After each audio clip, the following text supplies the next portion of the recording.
அப்போஸ்தலனான பவுல் பேதுருவுக்கு நிருபம் எழுதும்போது முதலாவது அதிகாரம் அதன் 7வது வார்த்தையில் இப்படி வாசிக்கிறோம்.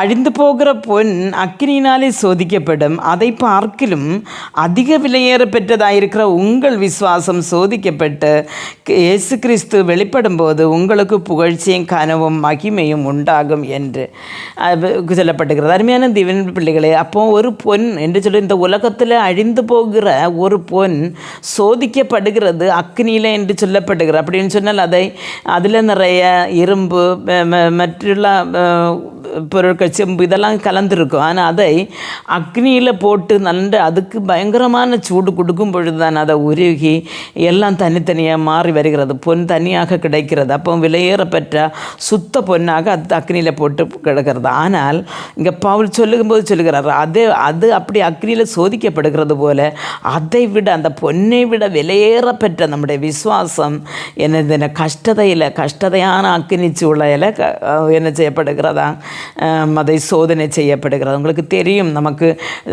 நமக்கு அடுப்பில் தீ பற்றிக்கிறவங்களுக்கு தெரியும் இல்லையா, கொஞ்சம் கை அந்த தீக்கு பக்கத்தில் போனாலே நல்லா சுடுகிறது மாதிரி நமக்கு இருக்கும், அப்படி தானே? அப்போ தீயில் கிடந்த வெந்தா எப்படி இருக்கும்? நம்ம சில அனுபவங்கள் அப்படி தான் இருக்கும் பிரியமானவர்களே. அது என்று சொல்லி இந்த உலகத்தில் நாம் தற்கொலை செய்து மாய்த்து கொள்ள வேண்டிய ஒன்றல்ல இந்த உயிர். அப்படி என்று சொன்னால் ரொம்ப கஷ்டமாக தான் இருக்கும். ஏன்னு சொன்னால் ஒரு அக்னிக பக்கத்தில் ஒரு கொஞ்ச நேரம் கை வச்சுருந்தா கூட கை ஃபுல்லாக நமக்கு என்ன மாதிரி வலிக்கும். ஆனால் அதே மாதிரி டெய்லி நம்ம சொன்னால் எல்லா நேரமும் அதே மாதிரி அக்னியில் கிடக்கிற ஒரு அனுபவத்தை நினச்சி பாருங்கள். அப்படியே தான் இருக்கும். அப்படி தான் நம்முடைய பொன் தீயில போட்டு உருக்கி அதனை சோதித்து அப்படின்னா நல்ல சுத்த பொன்னாக எடுக்கிறது போல நம்மையும் இந்த கஷ்டமான தீச்சூழலை விட்டு நம்முடைய விசுவாசத்தை கர்த்தர் என்ன செய்கிறாரா, சோதித்தருகிறார். அப்படின்னு சொன்னால் விசுவாசத்தில் மகிமை உள்ளவர்களாக மாற்றுகிறார்.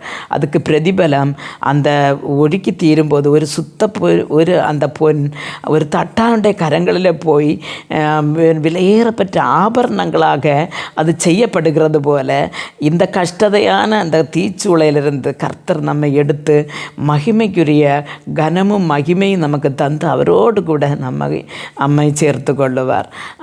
அதனால் பதறி போகாமல் தளர்ந்து போகாமல் விசுவாசத்தில் ஒவ்வொரு நாளும் முன்னோட்டு போக கர்த்தர் நமக்கு கிருபை அருள்வாராக. ஜெபிப்போம். எங்களை மிகவும் அன்பாக நேசித்து வழி நடத்துகிற நல்ல தகப்பனே, கஷ்டம் என்ற ஆண்டவரே தீச்சுளையில் கிடக்கிற உமது பிள்ளைகளை உங்களோட கரங்கள் தருகிறேன் ஆண்டவரே.